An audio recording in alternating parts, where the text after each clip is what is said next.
Hello friends, welcome to M education zone. आज मैं आप लोगों के सामने लेकर आया हूँ कक्षा 10 की पाठ्य पुस्तक क्षितिज भाग 2 का 12वां पाठ, जिसका नाम है लखनवी अंदाज, और इसके लेखक हैं यशपाल जी। तो आज इस वीडियो के माध्यम से मैं आप लोगों को पूरी तरह इस कहानी के बारे में समझाऊंगा। अगर आपको मेरा ये वीडियो पसंद आए तो इसे लाइक करना ना भूलें, और साथ ही जो व्यूअर्स मेरे साथ नए जुड़े हैं वे मेरे चैनल को सब्सक्राइब कर लें, ताकि आने वाली जो भी वीडियो हैं उनका नोटिफिकेशन वे पा सकें। तो चलिए शुरू करते हैं आज की ये कहानी लखनवी अंदाज, जिसके लेखक हैं यशपाल।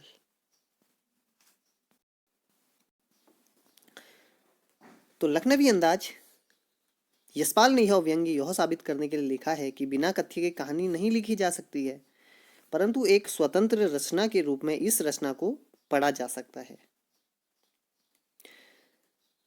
यशपाल इस व्यंग्य के माध्यम से उस पतनशील सामंती वर्ग पर कटाक्ष करते हैं, व्यंग्य करते हैं, जो वास्तविकता से बेखबर एक बनावटी जीवन शैली का आदी है, अभ्यस्त है, जो आप आगे कहानी में पढ़ेंगे। इस व्यंग्य में कहना ना होगा कि आज के इस समय में भी ऐसी परजीवी संस्कृति को देखा जा सकता है। परजीवी संस्कृति इसलिए कहा गया है क्योंकि यह दूसरों पर निर्भर संस्कृति थी उस समय, जो सामंतवादी संस्कृति थी। तो सामंतवाद क्या है यह भी समझ लीजिए। थोड़ा सा सामंतवाद या फ्यूडलिज्म जिसे कहा जाता है, ये मध्यकालीन युग में इंग्लैंड और यूरोप की प्रथा थी। तो वहाँ पर क्या होता था, सबसे ऊपर राजा होता था और राजा के ही अधिकार में सारा राज्य होता था।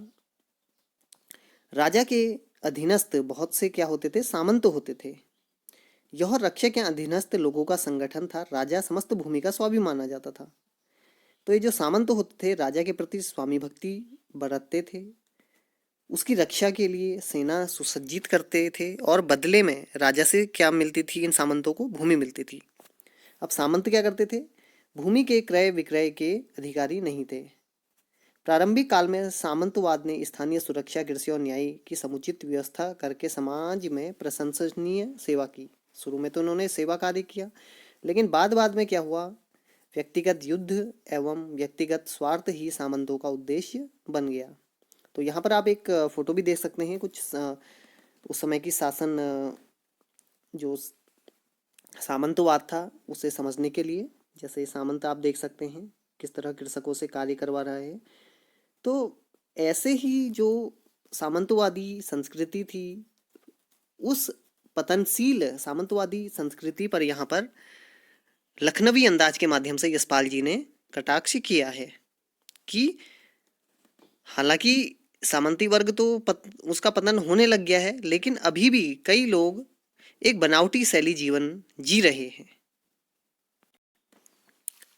तो कहानी कुछ इस प्रकार है, लखनवी अंदाज।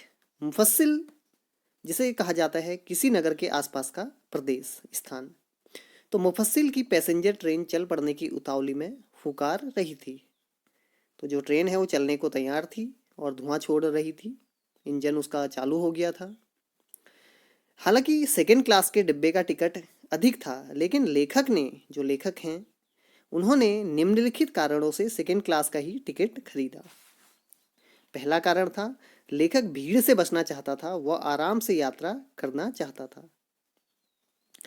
दूसरा, लेखक को नई कहानी के संबंध में सोचने के लिए एकांत की ही जरूरत थी। तो लेखक चाहता था कि वह एकांत में सफर करे और आराम से अपनी नई कहानी के बारे में कुछ सोचे। तीसरा, जो लेखक था वह ट्रेन की खिड़की से बाहर का प्राकृतिक दृश्य देखना चाहता था, जो कि उसे बाकी क्लास के डिब्बों में नहीं मिलता। इसीलिए उसने सेकेंड क्लास के डिब्बे का टिकट अधिक होने के बावजूद लिया। गाड़ी छूट रही थी।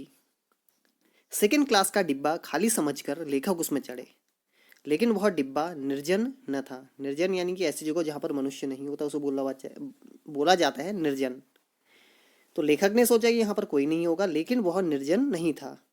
अब कौन था वहां पर?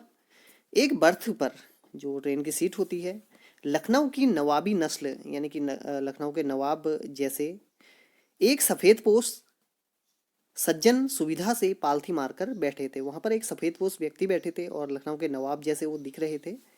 सफेदपोश होता है कुलीन, सभ्य व शिक्षित व्यक्ति।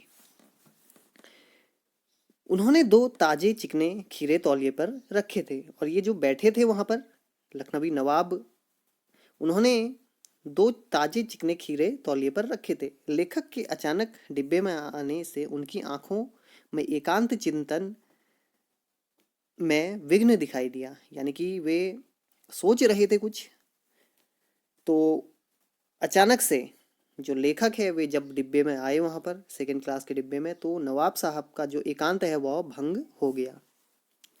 लेखक ने नवाब साहब की इस चिंता के 2 कारण सोचे। तो जब नवाब साहब को चिंतित देखा लेखक ने, तो उन्होंने 2 कारण सोचे।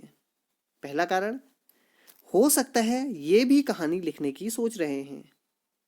दूसरा, खीरे जैसे अपदार्थ का शौक करते देखे न जाने से संकोच में हो गए हैं। तो जैसा कि वे नवाब साहब थे, उनकी शान के खिलाफ था इस तरह खीरा खाना, तो शायद उस कारण भी वे संकोच में आ गए हों, क्योंकि वे चाहते होंगे कि वे अकेले में इस खीरे को खाएं, लेकिन लेखक के आने से उनका जो है वह एकांत भंग हो गया।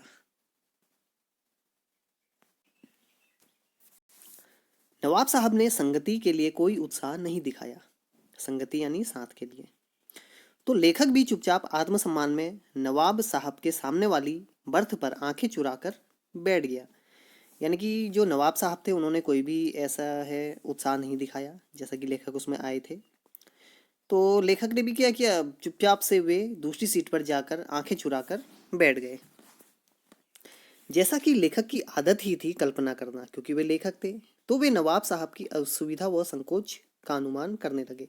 वे सोचने लगे, लेखक खुद सोचने लगे, शायद नवाब साहब किफायत वह अकेले सफर करने के इरादे से सेकंड क्लास का टिकट लिया हो, लेकिन अब गवारा ना हो कि कोई सफ़ेदपोश उन्हें मजले दर्जे सेकंड क्लास में सफ़र करता देखें। तो यहाँ पर लेखक सोच रहा है कि जैसे ये बहुत बड़े नवाब लग रहे हैं, और हो सकता है, वैसे तो नवाब साहब इन्हें फर्स्ट क्लास के डब्बे में सफ़र करना चाहिए, लेकिन हो सकता है कि उन्होंने सोचा हो कि मैं सेकंड क्लास के डब्बे का ले लेता हूँ थोड़ा बचत करने के लिए पैसों की, और वहाँ पर मुझे कोई नहीं देखेगा। लेकिन लेखक के वहाँ जाने पर शायद तभी नवाब साहब को असुविधा हो रही हो कि उन्हें सेकंड क्लास के सफ़र में लेखक ने सफ़र करते हुए देख लिया है। उन्होंने शायद तभी वक्त काटने के लिए खीरे खरीदे होंगे, लेकिन अब वे सोच रहे होंगे कि लेखक के सामने खीरे खाएं कैसे। तो जैसा अभी आपको बताया कि नवाब साहब के लिए ये संकोच हो रहा था कि, और उनके शान के खिलाफ भी था खीरे खाना। लेखक कनखियों से नवाब साहब को देख रहे थे, तो लेखक चुपचाप कनखियों से यानी कि तिरछी नज़र से नवाब साहब को देख रहे थे। नवाब साहब ट्रेन की खिड़की से बाहर देखकर उस स्थिति को समझ रहे थे कि क्या करना चाहिए। अब देखिए बच्चे, जो नवाब साहब हैं वे खीरे लाए थे खाने के लिए कि चुपचाप खा लेंगे और कोई उन्हें देखेगा भी नहीं, लेकिन अब यहाँ पर जो लेखक हैं उनके आने से उनका जो एकांत है वो भंग हो गया है और उन्हें संकोच हो रहा है खीरा खाने के लिए। तो वे अब खिड़की से बाहर देखकर सोच रहे हैं कि क्या करूं अब मैं। अब क्या हुआ, तभी नवाब साहब बोले। अब नवाब साहब बोले, आदाब अर्ज। उन्होंने अभिवादन किया। जनाब खीरे का शौक फरमाएंगे? तो नवाब साहब ने लेखक से पूछा खीरा खाने के लिए।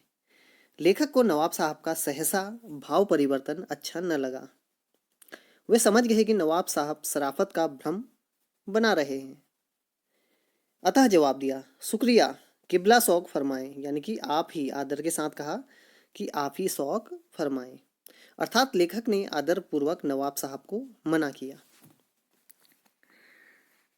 अब नवाब साहब ने एक पल खिड़की से बाहर देखा और दृढ़ निश्चय से खीरों के नीचे रखा तौलिया झाड़कर सामने बिछा दिया। दृढ़ निश्चय होता है पक्का इरादा। नीचे रखा तौलिया झाड़कर सामने बिछाया।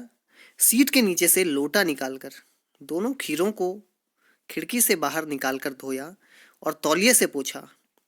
फिर खीरों के सिरे काटकर उन्हें चाकू से गोदकर झाग निकाला, जैसा कि किया जाता है खीरों को काटने से पहले, जो उसका कड़वापन होता है उसे निकालने के लिए। इसके बाद बड़े एहतियात या सावधानी से उन्होंने खीरे को छिलकर उसकी फांकों को, जो टुकड़े होते हैं सीधे टुकड़े, को करीने से तौलिए पर सजा दिया। तो इस पिक्चर में भी आप लोग देख सकते हैं कि कैसे उन्होंने यहाँ पर खीरों को करीने से एक क्रम से यहाँ पर तौलिए के ऊपर सजाया हुआ है। लेखक के अनुसार लखनऊ स्टेशन पर खीरा बेचने वाले खीरे के तरीके का इस्तेमाल जानते हैं। वे ग्राहक के लिए जीरा मिला नमक व पिसी लाल मिर्च की पुड़िया भी हाजिर कर देते हैं। तो लेखक लखनऊ स्टेशन पर जो खीरा बेचते हैं उनके बारे में बता रहे हैं कि किस तरह वह ग्राहक के लिए जीरा मिला नमक व पिसी लाल मिर्च की पुड़िया भी हाजिर कर देते हैं खीरों के साथ। तो नवाब साहब ने क्या किया, बड़े करीने से बड़ी फांकों पर जीरा मिला नमक और लाल मिर्च की सुर्खी, जो लाली होती है, वह बुरक दी, यानी कि छिड़क दी, जैसा कि खीरा खाने से पहले किया जाता है।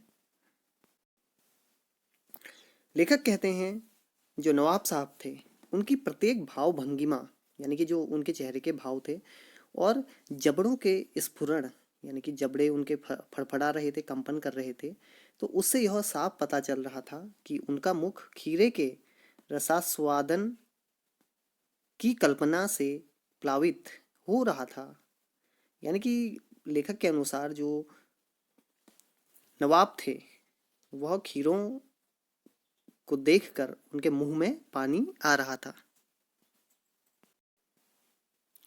नवाब साहब ने पुनः एक बार लेखक से कहा, वल्ला सौफ कीजिए, लखनऊ का बालम खीरा है। तो बालम खीरा ये उसी की एक किस्म है खीरे की। तो ऐसा नवाब साहब ने कहा एक बार पुनः लेखक से। हालांकि नमक मिर्च छिड़के वो खीरे की पनियाती फांकी देखकर लेखक के मुंह में पानी आ रहा था, लेकिन जैसा कि एक बार इनकार कर चुके थे, उत्तर दिया, शुक्रिया, इस वक्त तलब महसूस नहीं हो रही, मैदा भी कमज़ोर है, आप ही खाएं। तो बच्चों, जैसा कि आप जानते हैं कि जो लेखक थे एक बार नवाब साहब से मना कर चुके थे खीरा खाने के लिए। हालांकि खीरों को देखकर, क्योंकि उन पर नमक मिर्च छिड़की हुई थी, लेखक के मुंह में भी पानी आ रहा था, लेकिन एक बार उन्होंने पहले मना कर दिया था नवाब साहब से, तो दोबारा वह अपने आत्मसम्मान के लिए हाँ न कर सके और उन्होंने यह बहाना बनाया कि मेरा जो मैदा है वह कमज़ोर है, यानी कि जो पेट है वह कमज़ोर है, आप ही खाएं। नवाब साहब ने संतृष्ण आंखों से फांकों को देखा। तो देखिए अब यहाँ पर क्या कर रहे हैं, जो नवाब साहब हैं उन्होंने इच्छुक आंखों से फांकों को देखा, जो ककड़ी की फांकें उन्होंने काट कर रखी हुई थी। खिड़की के बाहर देखकर दीर्घ निश्वास लिया, यानी कि उन्होंने खिड़की के बाहर को सांस छोड़ी। फिर खीरे की एक फांक उठाकर होंठों तक ले गए, फिर फांकों को सूंघा। इसकी पिक्चर में आपको दिखाता हूँ। तो इस पिक्चर में आप लोग देख सकते हैं कि जो नवाब साहब हैं उन्होंने खीरे की फांकों को खाया नहीं, बल्कि केवल सूंघ वे रहे हैं।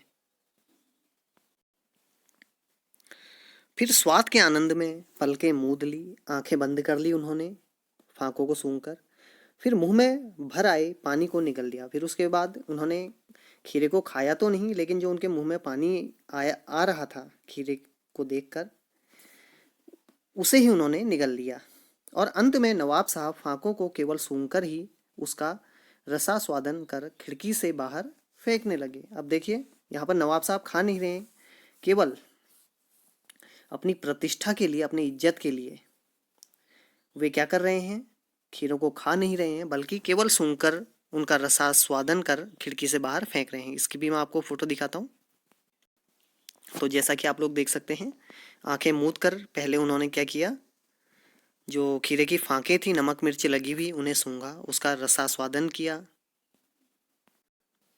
और उसके बाद ट्रेन की खिड़की से बाहर को ये फांक फेंकने लगे, और उन्होंने ये फांकें खाई नहीं। तो आप लोग देख सकते हैं नवाब साहब को फांकें फेंकते हुए बाहर। अंत में जब नवाब साहब ने सभी फांके केवल सूंघकर खिड़की से बाहर फेंक दिए, तब उन्होंने तौलिए से अपने हाथों व होठों को पोंछा, जैसे कि उन्होंने खीरे खाए हों। फिर गर्व से, बहुत ही गर्व से, गुलाबी आंखों से लेखक की ओर देखा, मानो कह रहे हों, यह है खानदानी रईसों का तरीका। और लेखक को लगा कि वो कह रहे हों आँखी आँखों में कि हम खानदानी रईसों का ऐसे ही तरीका होता है खीरा खाने का। तो देख सकते हैं आप कि केवल दिखावे के लिए ही जो नवाब साहब हैं उन्होंने यह सारी प्रक्रिया की। फिर नवाब साहब इस पूरे कार्य को करने के बाद थक कर लेट गए। लेखक को तस्लीम में सिर खम करना पड़ा, यानी कि जो लेखक थे वहाँ पर बैठे थे उन्हें केवल सम्मान में सर अपना खम करना पड़ा, यानी झुकाना पड़ा, और झुककर बैठ गए वे सर झुकाकर। सोचने लगे, लेखक सोचने लगे, शायद यही है नवाबी तहजीब, नफासत, नज़ाकत। तो लेखक सोचने लगे शायद यही इनकी सभ्यता है, यही स्वच्छता है और यही कोमलता है इनकी, ये जो नवाब लोग होते हैं। लेखक सोच रहे थे कि हालांकि इस तरीके से खीरे की सुगंध और स्वाद की कल्पना से संतुष्ट होने का सूक्ष्म, नफीस या एब्स्ट्रैक्ट तरीका जरूर कहा जा सकता है, परंतु क्या इस तरह से खीरा खाने से उदर या पेट की तृप्ति, संतुष्टि हो सकती है? तो अब देखिए, जो लेखक हैं यशपाल जी वे सोच रहे हैं कि हालांकि इस तरह, जिस तरह नवाब साहब ने खीरों को बिना खाए फेंक दिया, केवल उसकी सुगंध और स्वाद की कल्पना से ही संतुष्टि उन्होंने ली, इसे एक एब्स्ट्रैक्ट तरीका तो कहा जा सकता है, लेकिन क्या इस तरीके से सचमुच ही पेट भर सकता है, भूख मिट सकती है? ऐसा लेखक सोच रहे हैं। तो ऐसा असंभव है, बिना खीरा खाए पेट भर नहीं सकता है, ऐसा कहना चाह रहे हैं लेखक। नवाब साहब ने डकार ली। अब देखिए, बिना खीरा खाए उन्होंने डकार ले ली केवल सुनकर। वह लेखक को देखकर बोले, खीरा लजीज होता है लेकिन होता है शकील, यह मैदे पर बोझ डाल देता है। तो यहाँ पर देखिए कि नवाब साहब अपनी प्रतिष्ठा में क्या कह रहे हैं लेखक से कि खीरा बहुत स्वादिष्ट तो होता है लेकिन आसानी से न पचने वाला होता है, बल्कि पेट पर बोझ डाल देता है। लेखक कहते हैं अंत में कि उनके ज्ञान चक्षु खुल गए, जो उनकी अंतर्दृष्टि थी, जो अंतर्ज्ञान था, वह पुनः बाहर आ गया। वे कहते हैं, ये हैं नई कहानी के लेखक, शायद यही मेरी नई कहानी के लेखक हैं जिन्हें मैं ढूंढ रहा था। अंत में लेखक कहते हैं कि जब केवल खीरे की सुगंध और स्वाद से पेट भरने के बाद आने वाली डकार आ सकती है, तो क्या बिना विचार, घटना और पात्रों के केवल लेखक की इच्छा मात्र से नई कहानी नहीं बन सकती? तो विद्यार्थियों, यहाँ पर यह जो अध्याय है वह समाप्त हो जाता है, और उम्मीद करता हूँ ये पूरी कहानी आपको समझ में आ गई होगी कि किस तरह इसमें जो नवाब साहब हैं वह केवल दिखावे के लिए ही खीरों को खाते नहीं हैं, बल्कि उन्हें खिड़की से बाहर फेंक देते हैं। और साथ ही लेखक यहाँ पर नई कहानी के दौर के लेखकों पर भी व्यंग्य कसते हैं। तो लेखक के अनुसार तो किसी भी कहानी के लिए विचार, घटना और पात्रों का होना बहुत जरूरी है। तो विद्यार्थियों, उम्मीद है आपको यह पाठ समझ में आ गया होगा। अगर आपको कोई समस्या हो तो आप कमेंट के माध्यम से पूछ सकते हैं। जल्द ही मैं अपना नया वीडियो लेकर आऊँगा। जो भी दर्शक मेरे साथ नए जुड़े हुए हैं वे मेरे इस चैनल को सब्सक्राइब करना ना भूलें। तो दर्शकों, फिर से आपसे भेंट होगी, तब तक के लिए धन्यवाद।